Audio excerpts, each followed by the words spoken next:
The psychology of money book में हम सीखते हैं कि पैसे के मामले में हमारे डिसीजंस हमेशा लॉजिकल नहीं होते।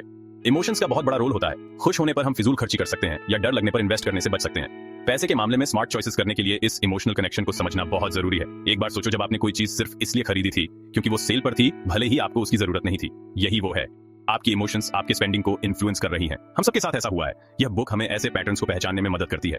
यह बुक इस बात पर जोर देती है कि फाइनेंशियल सक्सेस सिर्फ नंबर्स जानने के बारे में नहीं है, यह खुद को समझने के बारे में है। हम रिस्क पर कैसे रिएक्ट करते हैं, हमारे फाइनेंशियल गोल्स क्या हैं, इन सवालों के जवाब देकर हम पैसों के साथ एक हेल्थी रिलेशनशिप बना सकते हैं। वेल्थ में लक का उतना ही बड़ा रोल होता है जितना बहुत लोग मानते हैं। बिल गेट्स को ही ले लीजिए। हाँ, वह इंटेलिजेंट और हार्ड वर्किंग है, लेकिन वह बहुत लकी भी थे। गेट्स दुनिया के उन चुनिंदा स्कूल्स में से एक में पढ़े थे जहां उस समय कंप्यूटर्स थे। इस लकी ब्रेक ने उन्हें बहुत आगे बढ़ाया। यह इस बात पर प्रकाश डालता है कि सही समय पर सही जगह होना उतना ही महत्वपूर्ण हो सकता है जितना कड़ी मेहनत करना। यह गेट्स की अचीवमेंट्स को कम नहीं करता है, बल्कि एक इंपॉर्टेंट कॉन्टेक्स्ट जोड़ता है। लक के रोल को स्वीकार करने से हमें हम्बल रहने और यह समझने में मदद मिलती है कि सक्सेस हमेशा हमारे कंट्रोल में नहीं होती। वॉरेन बफेट की कहानी कंपाउंडिंग के जादू को दर्शाती है। उन्होंने कम उम्र में निवेश करना शुरू कर दिया और दशकों तक इन्वेस्ट करते रहे। इससे समय के साथ उनकी वेल्थ तेजी से बढ़ी। कंपाउंडिंग बर्फ के गोले के नीचे लुढ़कने जैसा है।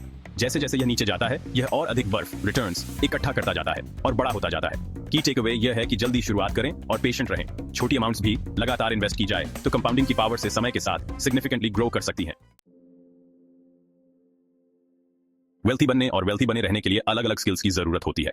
पहले में रिस्क लेना और बड़ी जीत का पीछा करना शामिल हो सकता है, लेकिन वेल्थ को बनाए रखने के लिए सावधानी, धैर्य और पैसे न लूजिंग करने पर ध्यान केंद्रित करने की आवश्यकता होती है। एक ऐसे गैम्बलर की कल्पना करो जो कैसीनो में बहुत बड़ी जीत हासिल करता है।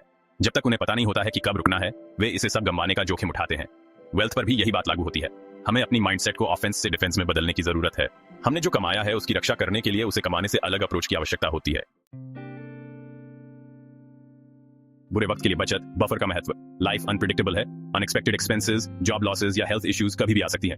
फाइनेंशियल बफर होना एक इमरजेंसी फंड मन की शांति प्रदान करता है और हमें फाइनेंशियल डिजास्टर से बचाता है। इसे एक फाइनेंशियल सेफ्टी नेट के रूप में सोचें।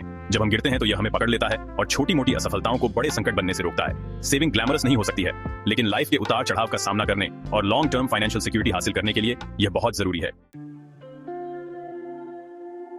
Time is money. अपनी सबसे कीमती एसेट को कंट्रोल करें। टाइम हमारी सबसे कीमती एसेट है। एक बार बीत जाने के बाद यह हमेशा के लिए चली जाती है। हम हमेशा अधिक पैसा कमा सकते हैं, लेकिन हम अधिक समय नहीं कमा सकते। यही कारण है कि पर्सनली और फाइनेंशियली दोनों तरह से अपने टाइम को सोच समझकर स्पेंड करना बहुत जरूरी है। उदाहरण के लिए, जल्दी निवेश करने से हमारे पैसों को बढ़ने के लिए अधिक समय मिलता है। बुक हमें टाइम के साथ अपने रिलेशनशिप के बारे में सोचने के लिए प्रोत्साहित करती है। क्या हम इसका उपयोग उस फ्यूचर को बनाने के लिए कर रहे हैं जो हम चाहते हैं, या हम इसे व्यर्थ ही गंवा रहे हैं? Optimism versus pessimism. सही दृष्टिकोण चुनना। पेसिमिज्म मोहक है। नेगेटिव न्यूज और आर्थिक निराशा पर ध्यान केंद्रित करना आसान है, लेकिन ऑप्टिमिज्म, हालांकि इसे बनाए रखना कभी कभी कठिन होता है, लॉन्ग टर्म फाइनेंशियल सक्सेस के लिए एसेंशियल है। दो इन्वेस्टर्स की कल्पना करो। एक को लगातार मार्केट क्रैश का डर सताता रहता है, जबकि दूसरा ग्रोथ के अवसर देखता है। आपको क्या लगता है कि लॉन्ग रन में कौन बेहतर प्रदर्शन करेगा? बुक अंध ऑप्टिमिज्म की वकालत नहीं करती है। यह हमें भविष्य के बारे में आशान्वित रहते हुए जोखिमों को स्वीकार करने के लिए प्रोत्साहित करती है। यह बैलेंस्ड आउटलुक बेहतर फाइनेंशियल डिसीजन मेकिंग को बढ़ावा देता है। Our financial beliefs और behaviors हमारे past experiences से बहुत प्रभावित होते हैं। कोई व्यक्ति जो मंदी के दौरान पला बढ़ा है, वह पैसों के मामले में अधिक कॉशियस हो सकता है, जबकि कोई व्यक्ति जो ऐश्वर्य में पला बढ़ा है, वह रिस्क के साथ अधिक कंफर्टेबल हो सकता है। यह हमारे अतीत से एक फाइनेंशियल स्क्रिप्ट विरासत में पाने जैसा है। ये स्क्रिप्ट्स इस बात को इन्फ्लुएंस करते हैं कि हम कैसे सेव, स्पेंड और इन्वेस्ट करते हैं। बुक हमें अपनी फाइनेंशियल परवरिश की जांच करने के लिए प्रोत्साहित करती है। यह समझना कि हमारा अतीत पैसे के साथ हमारे वर्तमान संबंधों को कैसे आकार देता है। इससे ग्रेटर सेल्फ अवेयरनेस और बेहतर फाइनेंशियल चॉइसेस हो सकते हैं। पैसों को हमारी लाइफ को कंट्रोल नहीं करना चाहिए। यह हमारे गोल्स को प्राप्त करने और एक फुलफिलिंग लाइफ जीने में हमारी मदद करने का एक टूल है। इसका मतलब है कि फ्यूचर के लिए सेविंग करने और प्रेजेंट का आनंद लेने के बीच बैलेंस बनाना।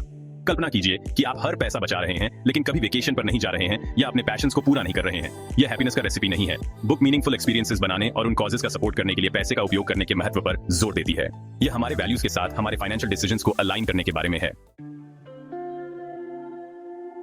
बुक के सबसे पावरफुल कॉन्सेप्ट्स में से एक है इनफ को डिफाइन करना।